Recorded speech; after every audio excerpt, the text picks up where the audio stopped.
Hello guys, welcome back to this channel. In today's video, I'm going to show you how you can create scrolling timeline animation using CapCut Mobile. Okay, let's get into it guys. First of all, you need to create a project in CapCut and you have to add black background like this. You can get the black background from the CapCut library, and after you have added this black background, you can add tags to your CapCut. You can type in year like this, or you can type in anything that you want. This is just for an example, and I'm going to add keyframe to create scrolling effect.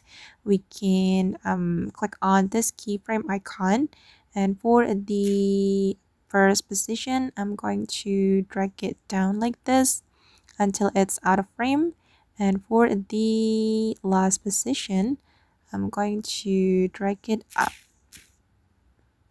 like this.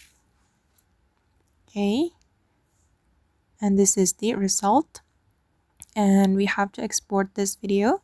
Go to the export and just wait for a moment.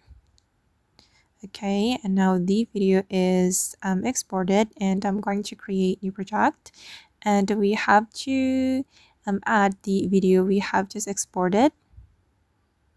All right, and then we're gonna apply mask. You can tap on the video and then you can go to the mask option. This one, tap on the mask and you can choose rectangle mask, and you can adjust the size of the mask like this. I'm just going to place it right here on the center. Then you can adjust the feather. I'm just going to increase it, or you can also click on this icon to adjust the feather. Okay, and then the result will look like this.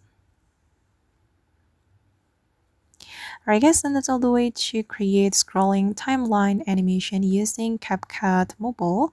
I hope this tutorial will be useful for you. Thank you so much for watching, and see you in the next video.